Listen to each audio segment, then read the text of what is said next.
الحمد لله رب العالمين والصلاة والسلام على سيدنا محمد وعلى آله وأصحابه أجمعين وعلى من تبعهم بإحسان إلى يوم الدين. أما بعد فأعوذ بالله من الشيطان الرجيم. بسم الله الرحمن الرحيم.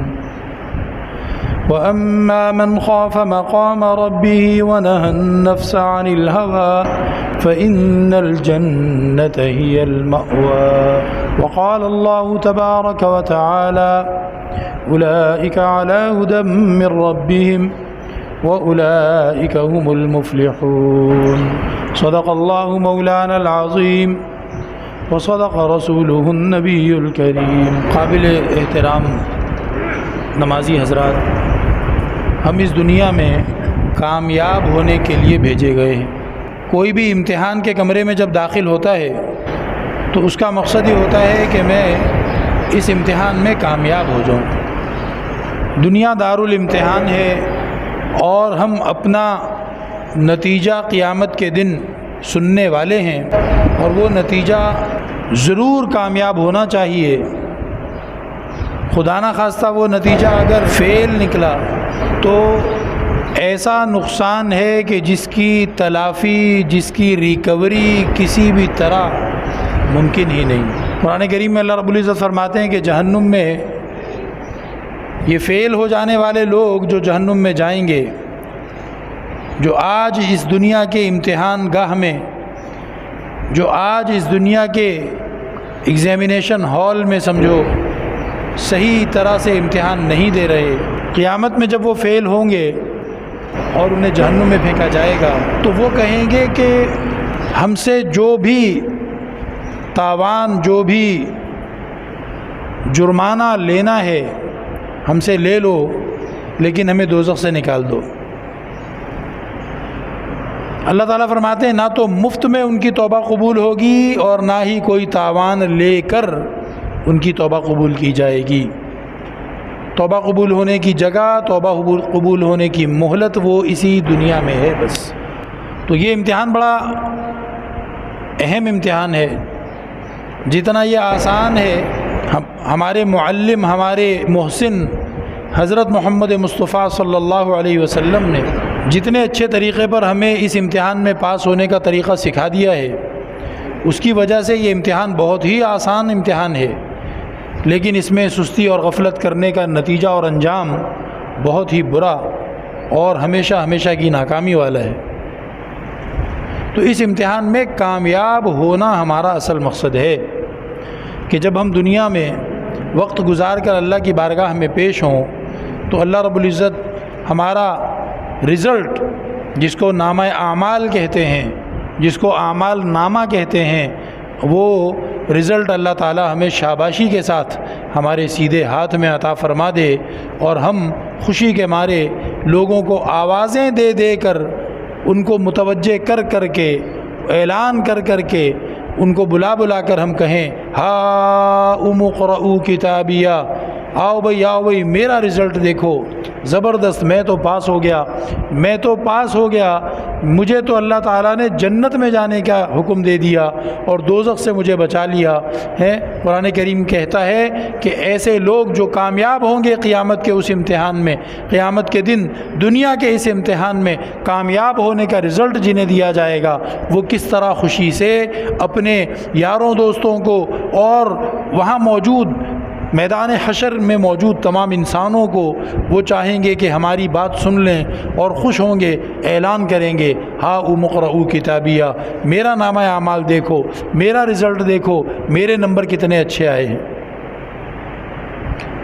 تو یہ میرا اور آپ کا مقصد ہے. فمن يعمل مثقال ذرة خيرا يره ومن يعمل مثقال ذرة شرا يره. چھوٹی سی نیکی بھی کرو گے قیامت میں اس کا بھی بدلہ ملے گا، چھوٹی سی برائی کرو گے قیامت میں اس پر بھی پکڑ ہو سکتی ہے. اللہ رب العزت بہترین اسسمنٹ کرنے والا، سب سے بہترین چیکنگ کرنے والا اور سب سے انصاف کے ساتھ امتحان کے نمبر دینے والا ہے. تو اس مقصد کو ہم کبھی بھی نہ بھولیں کہ یہ دنیا ہمارے لیے امتحان کی جگہ ہے. عند الامتحان یکرم الرجل او یہان، عربی زبان کا مقولہ کہ جناب کسی کی عزت یا بے عزتی یہ امتحان پر ڈیپینڈ کرتی ہے، اس نے امتحان کیسا دیا. امتحان اچھا دیا عزت بنے گی، امتحان صحیح نہیں دیا ذلیل ہو جائے گا. ہم دنیا میں بھی یہی دیکھتے ہیں بھائی، جو پاس ہو جاتا ہے وہ کیسے اپنے امتحان کے نمبر ہر ایک کو بتاتا ہے، تصویریں کھینچ کھینچ کے بھیجتا ہے اور خوشخبریاں دیتا ہے، مٹھائیاں بانٹتا ہے، دعوتیں کرتا ہے کہ میرے نمبر اچھے آ گئے، میں پاس ہو گیا. اور جس کے نمبر خراب آتے ہیں وہ چھپتا پھرتا ہے، وہ چاہتا ہے کسی کو یاد نہ آ جائے کہ یار وہ تیرے امتحان کا کیا بنا، تیرے نمبر کتنے آئے، تیرا رزلٹ کب آئے گا. وہ چاہتا ہے کہ لوگ بھول جائیں، لوگ مجھ سے پوچھیں ہی نہ. کیوں؟ اس لیے کہ امتحان نے اس کو ذلیل کر دیا. تو امتحان یا تو ہماری عزت بنا دیتا ہے یا ہمیں ذلیل کر دیتا ہے. بس میں اور آپ، ہم میں سے ہر شخص دنیا میں امتحان دے رہا ہے اور اس کا رزلٹ ہمیں مرنے کے بعد اللہ تعالی ہمارے ہاتھ میں پکڑائے گا. تو کامیاب ہونا مقصد ہے. کتنا سیدھا سادہ انسان ہو، عقل مند، ہوشیار، چالاک نہیں ہے، لیکن بنیادی صحت اور دماغ اور عقل اس کا ٹھیک ہے، وہ یہی کہے گا ہاں بھائی کامیابی چاہیے، ناکامی نہیں چاہیے. نہ دنیا میں ناکامی چاہیے، نہ آخرت میں ناکامی چاہیے. اب اللہ رب العزت بھی قرآن کریم میں یہی جگہ جگہ فرماتا ہے اولئک هم الراشدون، اولئک هم الصادقون، اولئک هم المفلحون. اللہ رب العزت بھی یہ چاہتا ہے کہ میرے بندے کامیاب ہو جائیں، میرے بندے صحیح راستے پہ آ جائیں، میرے بندے صحیح امتحان پاس کر لیں، میرے بندے جو ہیں وہ ان کی عزت بنے اور وہ رسوائی سے اور عذاب سے بچ جائیں. یوم لا یخزی اللہ النبی والذین آمنوا معہ. اللہ نہیں چاہتا کہ وہ ذلیل ہونے دیوے نہ اپنے نبی کو اور نہ ہی اس کے اوپر صحیح ایمان لانے والوں کو. اللہ تمہیں کامیاب دیکھنا چاہتا ہے. اللہ تمہیں ذلیل و رسوا نہ دنیا میں دیکھنا چاہتا ہے نہ آخرت میں دیکھنا چاہتا ہے. بس ضرورت اس بات کی ہے کہ میں اور آپ اس امتحان کو سیریس تو لیں.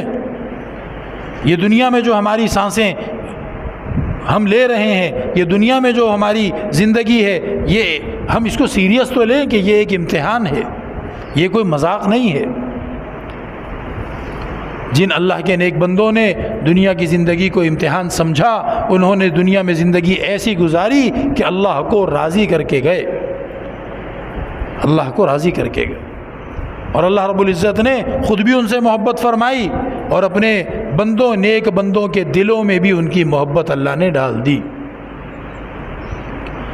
پھر چاہے وہ انبیاء علیہم السلام ہوں، چاہے وہ صحابہ کرام ہوں، چاہے وہ ائمہ تابعین ہوں، چاہے وہ اولیاء اور قطب اور دوسرے اللہ کے ولی ہوں، یہ نیک لوگ، یہ سب کے سب کیوں کامیاب ہیں؟ اس لیے کہ انہوں نے دنیا کے اس امتحان کو سنجیدگی سے لیا، امتحان کو امتحان سمجھا.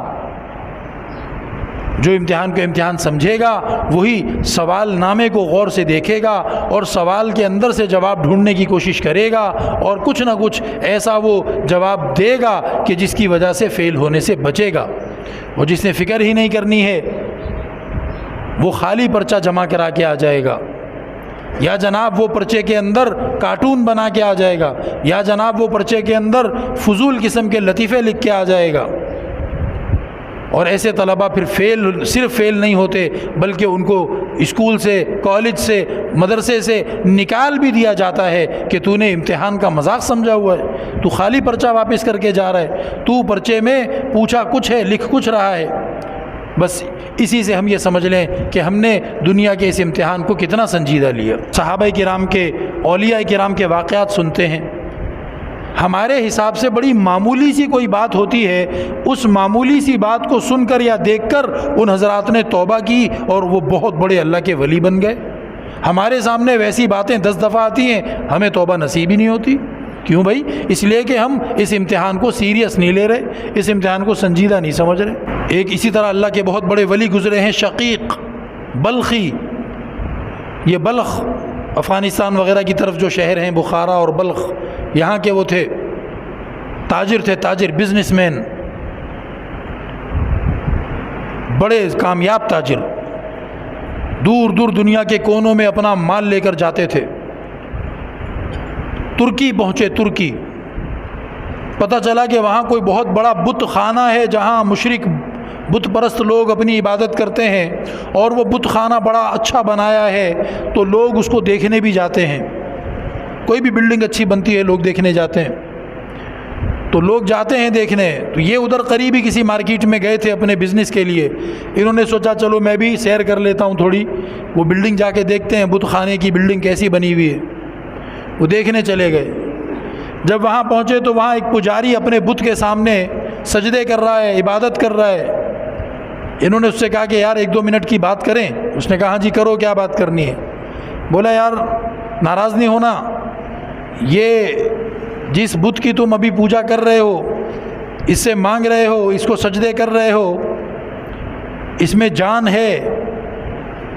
بولا نہیں جان تو نہیں ہے اس میں۔ بولا یہ سنتا ہے؟ بولا نہیں۔ بولا جواب دیتا ہے؟ نہیں۔ بولا یار تم اچھے سمجھدار آدمی لگ رہے ہو، تم ایک زندہ و جاوید حی و قیوم جسے کبھی موت نہیں آئے گی، اس زندہ خدا کو چھوڑ کر اس بے جان بے حس و حرکت بت کی پوجا کر رہے ہو، اس سے مانگ رہے ہو، اس سے امید رکھ رہے ہو، تم نے کبھی یہ بات سوچی نہیں؟ اس نے کہا کہ اگر یہی سوچنا ہے تو پھر مجھ سے بڑا بے وقوف تو ہے۔ میں کہا بھائی کیوں؟ بولا اس لیے کہ میرا خدا تو بے جان ہے، بے حس و حرکت ہے، سنتا نہیں، دیکھتا نہیں، بولتا نہیں۔ جس خدا کی تو بات کر رہا ہے، تو کہتا ہے کہ تیرا خدا سنتا بھی ہے، دیکھتا بھی ہے، ہمیشہ زندہ ہے، ہمیشہ ہر چیز کو جانتا ہے، رزق روزی دیتا ہے، تو اس خدا کا پجاری ہو کے بھی اپنے بلخ سے، اپنے شہر سے اتنے دور ترکی میں پہنچا ہوا ہے روٹی ڈھونڈنے۔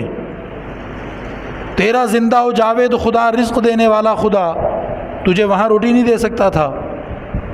اگر میں گمراہ ہوں، میں غلط ہوں، تو بھائی تو بھی سوچ لے تو پھر کیا ہے۔ میرا خدا تو بے جان بے حس و حرکت، تیرا خدا زندہ و جاوید، رزق روزی دینے والا، وہ تو دھکے کھا رہا ہے، بلخ سے ترکی پہنچا ہوا ہے رزق کے چکر میں۔ اب یہ سادی سی بات ہے، اس طرح کی باتیں ہمیں بھی اپنی زندگی میں کہیں نہ کہیں ملتی ہوں گی، لیکن ان میں اور ہم میں فرق کیا ہے؟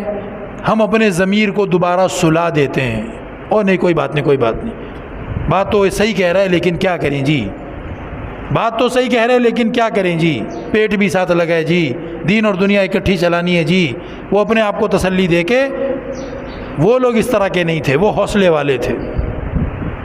انہوں نے جا کر اپنے جن وہاں لوگوں کو لینا دینا تھا، جس کے پیسے دینے، جس کا کوئی معاملہ ہے، وہ جلدی سے نمٹایا، بولا میں کاروبار بند کر کے جا رہا ہوں۔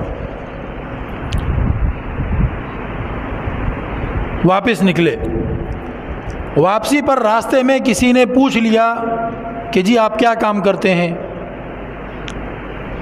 تو انہوں نے کہا کہ جی تاجر ہوں، تجارت کے سلسلے میں ترکی گیا ہوا تھا، ابھی واپس جا رہا ہوں۔ تو اس بندے نے بھی، یہ مسلمان بندہ تھا پوچھنے والا، اس بندے نے بھی اسی طرح کی بات کر دی کہ بھائی اللہ پر توکل رکھو، اللہ پر بھروسہ رکھو، اتنی دور دور کے ملکوں میں دھکے کیوں کھا رہے ہو؟ اللہ پہ توکل رکھو، اپنے علاقے میں تجارت کرو، بہت ہے، پردیس کے دھکے کھا رہے ہو۔ ادھر اس نے، مشرک نے، وہ اسی قسم کی بات کی تھی کہ تیرا رب تجھے تیرے ملک میں بھی تو دے سکتا ہے، اور ادھر اس بندے نے بھی وہی کہا کہ اللہ پہ توکل کرو۔ دل پہ دوبارہ چوٹ لگی، اللہ تعالیٰ سے توبہ کی۔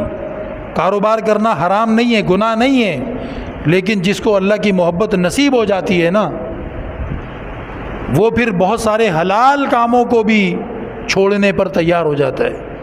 رمضان گزرا ہے، آپ روزے رکھتے ہیں تو اللہ تعالیٰ کی طرف سے منع کیے ہوئے بہت سارے حلال کام وہ ہمیں چھوڑنے پڑتے ہیں کہ نہیں؟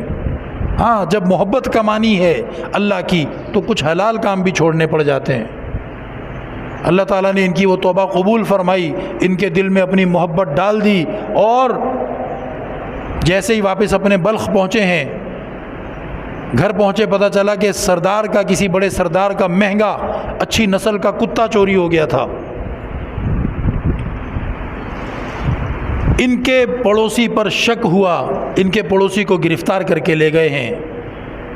کوئی ضمانتی نہیں ہے کہ جو ضمانت دے، پڑوسی بیچارہ جیل میں پڑا ہے۔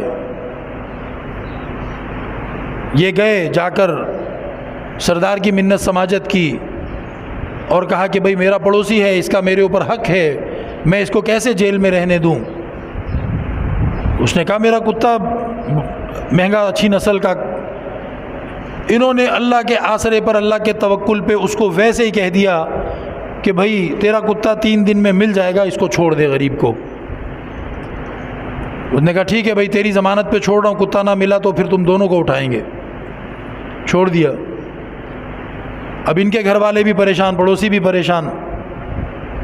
تیسرے دن کی صبح جو ہوتی ہے تو ایک بندہ آتا ہے اور وہ آ کر منہ اندھیرے کہتا ہے بھئی میرا نام پتہ پوچھنا بھی نہیں، کسی کو بتانا بھی نہیں، میں نے کتا چوری کیا تھا، لیکن شہر میں یہ چرچا چل رہا ہے کہ آپ نے اللہ کے توکل پر اور اللہ کے واسطے اپنے پڑوسی کا خیال کرتے ہوئے اس کو ضمانتی بن کے چھڑایا ہے۔ میرے دل میں آپ کی بڑی محبت بھر گئی کہ کیسا اللہ کا نیک بندہ ہے، کتا میں نے چوری کر رکھا ہے، اس کو پتہ تک نہیں کتا کدھر ہے، اس نے اپنے پڑوسی کے لیے اتنی بڑی قربانی دینے کو تیار ہے کہ جناب اس کو چھڑا کے لے آیا ضمانت دے کے۔ تو شہر میں نے یہ چرچا سنا تو میں نے آپ کا پتہ کیا، آپ کے گھر کا پتہ لے کر میں آیا ہوں، یہ کتا ہے اور بھئی میرا کسی کو بتانا نہیں، یہ آپ سردار تک واپس پہنچا دو۔ اللہ تعالیٰ نے ان کی کرامت ظاہر کی۔ توبہ کرنے والوں کی محبت اللہ چوروں کے دل میں بھی ڈال دے گا۔ توبہ کرنے والوں کی محبت۔ ہم ایک دفعہ سنجیدگی سے اس کو سمجھیں تو صحیح کہ ہم جو اس دنیا میں آئے ہیں ہمارا مقصد کیا ہے، اللہ کو راضی کرنا۔ اور جس جنت سے شیطان نے ہمارے ماں باپ کو نکلوا دیا تھا، جو جنت میرے رب نے اپنی مہربانی سے ہمارے ماں باپ آدم اور بی بی حوا علیہم السلام کو دی تھی، ہم اسی جنت کی وارث ہیں، اسی جنت کی مخلوق ہیں ہم۔ اللہ نے جب ان کو پیدا کیا تھا کدھر رکھا تھا؟ ارے بھائی جنت میں رہو، تم جنت کے لیے بنائے گئے ہو۔ شیطان نے ہمیں وہاں سے نکلوایا کہ نہیں؟ شیطان نے ہمیں وہاں سے نکلوا دیا۔ اب اللہ نے کہا دوبارہ جنت میں جو آنا چاہتا ہے وہ دنیا کا چھوٹا سا امتحان پاس کر کے آ جائے۔ 40 سال 60 سال کی زندگی، 70 سال کی زندگی ہے جی، پاکستان میں کوئی 90 سال کا ہو جائے لوگ دور دور سے اس کا انٹرویو کرنے آ جاتے ہیں، وہ ہو 90 سال بڑی زندگی ہو گئی جی اس کی۔ تو ہماری یہ چھوٹی سی عمر ہوتی ہے، اس عمر کو ہم اللہ کی ناراضگی سے بچ کر اللہ کی رضامندی کے مطابق خرچ کر کے چلے جائیں تو ہم اس امتحان میں پاس ہو گئے۔ اور جس جنت میں اللہ نے ہمارے ماں اور باپ کو ٹھہرایا تھا، جو اصل ہمارا وطن ہے جنت، ہم اس میں واپس جانے میں پاس ہو گئے۔ ورنہ شیطان سچا ہو گیا، شیطان جیت گیا، وہ آپ کو دوزخ سے نکلوانے میں جنت سے نکلوانے میں اور دوزخ کے اندر گرانے میں کامیاب ہو گیا۔ بس یہ فلسفہ ہے زندگی کا۔ اس امتحان کو سنجیدہ لینے کی ضرورت ہے۔ جو اس امتحان کو سنجیدہ لے گا، محمد صلی اللہ علیہ وسلم نے پیپر بھی آؤٹ کر دیا، سوالوں کے جواب بھی سکھا دیے۔ اب میں نے اور آپ نے صرف کرنا کیا ہے کہ وہ جو آؤٹ کیا ہوا پیپر ہے اس کو سنجیدگی سے سیکھ لیں، سمجھ لیں اور اس زندگی کو اسی پیپر کے مطابق گزار لیں۔ ہمارا A گریڈ بن جائے گا اور ہم پاس ہو جائیں گے اور جنت ہمیں نصیب ہو جائے گی۔ اور اسی کو اللہ تعالیٰ نے فرمایا اولئک الذین صدقوا واولئک هم المتقون۔ یہ ہے نا اصل جو سچے اترے، کھرے اترے، امتحان میں پاس ہوئے، اور یہ ہے نا وہ لوگ جنہوں نے اللہ کا لحاظ کیا، اللہ کی ناراضگی سے ڈرے۔ اور اللہ فرماتا ہے اولئک علی ھدی من ربہم واولئک ھم المفلحون۔ ہاں یہ لوگ ہیں نا جو کامیاب ہوئے۔ فمن زحزح عن النار وادخل الجنۃ فقد فاز۔ جس کو دوزخ سے بچا لیا گیا، آگ سے، اور جس کو جنت میں داخلہ مل گیا، وہ ہے اصل کامیاب۔ وہ ہے اصل کامیاب۔ یہ دنیا کے بڑے بڑے عہدے، یہ دنیا کی دولت، یہ دنیا کی شہرت، یہ دنیا کے اختیارات، اور یہ جناب حسب نسب، اونچا خاندان، اور یہ ساری چیزیں، اور عیش عشرت اور موج مستی، یہ کوئی کامیابی نہیں ہے۔ فمن زحزح عن النار، آگ سے بچ رہا ہے، ادخل الجنہ، جنت میں جا رہا ہے، فقد فاز، یہ ہے کامیاب۔ ورنہ فرعون اپنی ساری اتھارٹی اور دولت کے ساتھ، اپنی حکومت اور لاؤ لشکر کے ساتھ، قارون اپنی تمام بینک بیلنس اور تمام تر ورتھ کے ساتھ، سونے چاندی اور غلام اور کمپنیوں کے ساتھ، اور اسی طریقے پہ حامان اپنے اونچے عہدے کے ساتھ، اور نمرود اپنی مال و دولت اور جنتوں کے ساتھ، شداد، یہ سب لوگ اپنے باغات کے ساتھ کس طرح ناکام ہوئے ہم سب جانتے ہیں۔ اور حضرت محمد صلی اللہ علیہ وسلم، یا اللہ ایک دن مجھے ملے تیرا شکر کروں، ایک دن بھوکا رہوں صبر کروں۔ محمد صلی اللہ علیہ وسلم بظاہر بے کسی میں ہیں، کوئی بینک بیلنس نہیں ہے جناب، کوئی مال و دولت نہیں ہے، کوئی ششکے بشکے نہیں ہیں، اور نبی کریم علیہ الصلوۃ والسلام سب کامیابوں کے بڑے کامیاب، اور سب اللہ کے پیاروں کے بڑے پیارے۔ یہ نبی کریم علیہ الصلوۃ والسلام نے یہ فلسفہ ہمیں سکھایا ہے۔ تو خلاصہ ساری بات کا یہ ہوا کہ جو دنیا کی اس زندگی کو امتحان کے طور پر سنجیدگی سے دیکھے گا، اللہ رب العزت اس کو گمراہی میں مرنے نہیں دیں گے۔ اور اسی لیے اللہ رب العزت فرماتے ہیں کہ ہم نے ہر امت میں رسول بھیجا، ہم نے کسی بھی زمانے کو رسول اور نبی سے خالی نہیں رہنے دیا، تاکہ کوئی انسان یہ نہ کہے کہ یا اللہ مجھے تو پاس ہونے کا طریقہ بتایا ہی کسی نے نہیں تھا، مجھے تو پڑھایا ہی کسی نے نہیں تھا۔ اللہ تعالیٰ فرماتے ہیں کہ ہم نے حجت تام کر دی، کوئی ہمارے سامنے بہانہ نہیں بنا سکے گا، کوئی ہمارے سامنے بہانہ نہیں کر سکے گا۔ آج ہم اپنے آپ کو جھوٹی تسلی دیتے ہیں، کسی پوچھنے والے کے سامنے ہم جھوٹا بہانہ بناتے ہیں کہ وہ جی بس ٹائم ہی نہیں ملتا جی، اور دین کا علم کیسے سیکھیں، اور فلاں کام کیسے، اور فلاں کام۔ اور بعض بدبخت تو ایسے ہیں، ان کو جب کہو کہ بھئی توبہ کر لو، نیکی پہ آ جاؤ، حج کر لو، نماز قائم کر لو، کوئی بھی تو وہ کہتے ہیں وہ فلانے کو دیکھا ہے، وہ بڑا نمازی ہے، اور پھر اس کی برائیاں شروع کرتے ہیں۔ کیا فائدہ اسی نماز کا؟ اور فلانے کو دیکھا ہے اتنے حج کر کے آیا، پھر اس کی برائیاں شروع کرتے ہیں، پھر کہتے ہیں کیا فائدہ ایسے حج کا؟ اور فلانے کو دیکھا اتنا بڑا مولوی ہے، اور پھر اس کی برائیاں شروع کرتے ہیں، اور پھر کہتے ہیں کیا فائدہ دین سیکھنے کا؟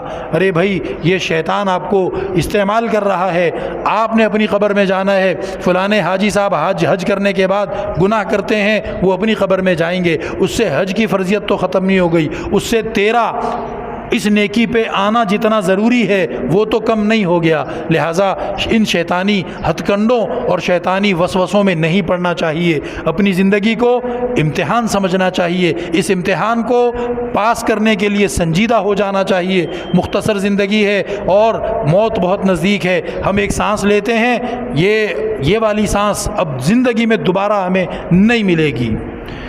یہ سانس ہم گن کے لائے تھے اپنے ساتھ، جب ایک سانس ہم نے خرچ کر دیا، ہمارا وہ کاؤنٹ ڈاؤن چل رہا ہے، گنتی کم ہو گئی۔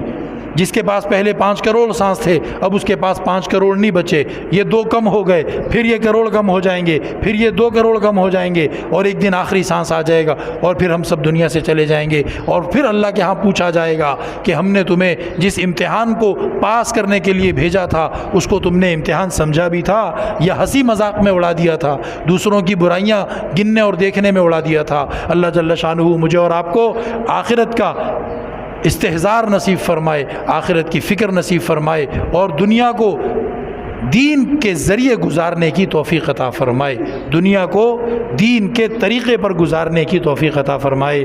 وآخر دعوانا ان الحمد للہ رب العالمین۔